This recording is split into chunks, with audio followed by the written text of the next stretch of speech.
এত বেশি টায়ার্ড লাগতেছে, এত বেশি কুইরা হয়ে গেছে। আমার মনে হচ্ছে পৃথিবীর শ্রেষ্ঠ কুইরার মধ্যে এখন আমি একজন। শুধু রান্না বাড়া করে খায় বাঁচতে হইব দেখে শুধু রান্না বাড়াটা ঘুম থেকে উঠে করি। নিজের উপরে তো কোনো টেক কেয়ার নাই, একদম গেছে উইটা পুরা।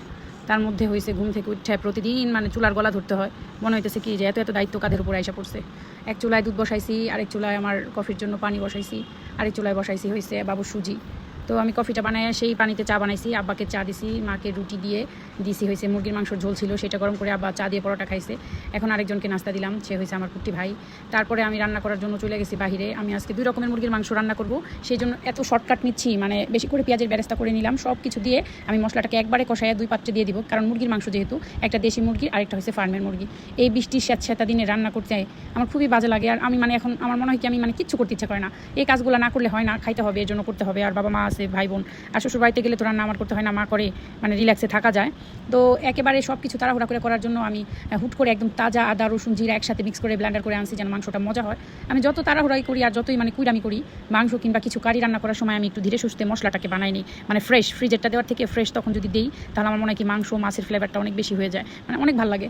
তার জন্য আমি একেবারে এখানে বেশি করে আদা রসুন জিরা বাটা দিয়ে দিছি, তারপর হলুদ গুঁড়ো মরিচ গুঁড়ো ধনিয়া গুঁড়ো একটু মিক্স করা দিয়ে দিছি। এখন একটু পানি দিয়ে লবণ দিয়ে আমি অনেকক্ষণ পর্যন্ত কষাবো মশলাটাকে, একদম কষাইতে কষাইতে আচারি ফ্লেভার বানাই ফেলবো। তারপরে আমি 2টা ভাগ করে 2 পাত্রে দিয়ে দিব। দেশি মুরগির বুঝ হইতে একটা দেশি মুরগির কতটুকু হয়, হাফ কেজিরও কম মাংস হয়। তোমরা তো দেখবা যে মশলাটাকে আমি কষায় অর্ধেকটা তুইলা ফার্মের মুরগিতে দিব আর অর্ধেকটা দেশি মুরগিতে দিব। যারা আমার মতো এরকম মানে অনেক সময় টায়ার্ড থাকো কিংবা কিছুই করতে মন যায় না, তারা এরকম করে 2টা মাংস রান্না করলে একসাথে করে নিতে পারো। এটা কিন্তু তুমি মাছের কারিতেও দিতে পারবা, কিন্তু সেই ক্ষেত্রে আমি এখানে গরম মশলা ইউজ করেছি, তুমি ওইটা স্কিপ করতে পারো, গরম মশলাটা মাংসে পরে দিতে পারো। এই যে দেখো আমি অর্ধেক মশলা উঠাই এখানে আমি দেশি মুরগিটা দিয়ে দিলাম। দেশি মুরগি আমি 8 পিস করেছিলাম, মানে মুরগিটা ছোটো ছিল আর আমি একটু বড় করে কাটছি, যেহেতু দাদা ভাই আসবে, দাদা ভাইয়ের জন্য আমি রান্নাটা করতেছি। খুব সিম্পলি, আমার মানে এখন এত ক্লান্ত লাগে, কিচ্ছু করতে মন চায় না।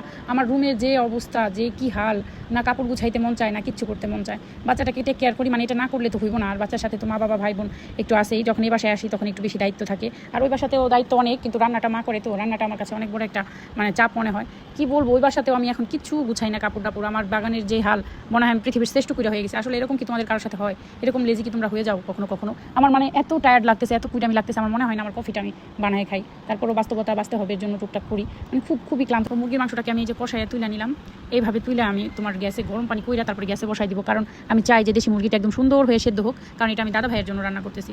তারপরে দাদা ভাইয়ের মাংসটা আমি গ্যাসে বসাই দিয়ে আসছি, আর এদিকে আমি ফার্মের মুরগি রান্না করে নিচ্ছি। আজকে একটু আমার বোন পিঠা বানাবে, পিঠা বলতে রুটি পিঠা, আমার কাজিন বানাই দিবে।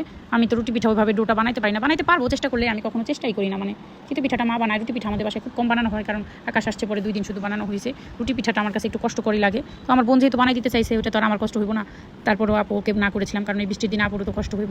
পরে আপু বলে কি সমস্যা নাই, বানাই দিই। তো আমি মুরগির মাংসটাকে একদম কষা কষা করে এটার ভিতরে অল্প একটু পানি দিয়ে দিলাম, ওই যে আমি মশলাটা তুলে রাখছিলাম সেই পাত্রটাকে একটু ধুয়ে পানিটা দিয়ে আর একটু পানি দিয়ে এটা ঢাইকে বসাই দিয়ে যাব। আমি লাস্টে কিছু কাঁচামরিচ আর জিরা গুঁড়ো দিয়ে দিব। আমি আসলে অনেক টায়ার্ড, বারবার বলতেছি তোমাদের সাথে, এই জন্যই মানে আমার খুব খারাপ লাগতেছে, তাই বলতেছি। দিয়ে দিলাম কতগুলো কাঁচামরিচ। এখন আমি এখান থেকে চলে যাই গ্যাসে, ওইটা বসায় আসবো তরকারি। এটা এখন আমি যেখানে বৃষ্টির পানি দিয়েছিলাম, তারপরে এই যে দেখো মশলার সাথে কষায় নিয়ে আসছি সুন্দর করে। এখন আমি পানিটা ঢাইলা দিব, ঢাইলা দিয়ে আমি চাবো যে অনেকটা সময় আস্তে ধীরে এটা হোক, কারণ একদম বাসায় পালা যায় দেশি মুরগিগুলো, ওগুলো একটু হার্ড হয়, তাই আমি একটু বেশি ফুটন্ত গরম পানি বেশি করে দিয়ে এই যে গ্যাসে বসাই দিলাম। এদিকে আবারও ঝুম বৃষ্টি শুরু হয়ে গেছে, আর এরকম বৃষ্টি দেখলেই তো আমার বাচ্চাদের মতো শুধু ভিজতে ভিজে ভিডিও করে তোমাদের সাথে শেয়ার করতে মন চায়। কালকে এই ঝুম বৃষ্টিতে ভিজবে ভিডিও বানাইতে যায়, যে আছাড় খাইছি, কোমরে আর পায়ে অনেক ব্যথা পাইছি আমি। এটা মনে হয় আমার চিরদিনের অভ্যাস থেকে যাবে তোমাদের সাথে এরকম বাচ্চামো করা। আসলে এই যে ফোনটা হওয়ার পর থেকে আমার মানে ফোন মানে যে ভিডিও শেয়ার করা যখন থেকে এরকম অনুভূতিটা আমার আসছে, তখন থেকে আমি প্রচুর কুইরা হয়ে গেছি। সারাদিন এদিকটায় টাইম দিতে যায়, অন্য কাজগুলোতে সময় কম দিই। এই দেখো আমার কাজিনে রুটি পিঠা বানাইতেছে, এই বৃষ্টির মধ্যেও আপুকে না করা হয়েছিল, তাও আপু নিজের ইচ্ছায় বানাই দিল। আপুকে অনেক ধন্যবাদ, অনেক টেস্ট ছিল। আমি মানে কি বলবো, আমি অনেক টায়ার্ড, মানে ভিডিও করার এনার্জি এখন মনে পাইতেছি না, মানে ভয়েস ওভার দেওয়ার মন চাচ্ছে। সারাদিন ঘুমাই, তার মধ্যে বাচ্চাটার আবার ঠান্ডা লাগছে। আমার ভয়েসও নেই, তোমরা বুঝতেছো যে আমি কতটা ক্লান্ত। মনটাও বেশি ভালো নাই, খুব বেশি মানে ডিস্টার্ব লাগতেছে। তো আজকে এই পর্যন্তই, ভালো থাকো তোমরা, সব সময় ভালো থাকো, আমার জন্য দোয়া করো। আল্লাহ হাফিজ, আসসালামু আলাইকুম।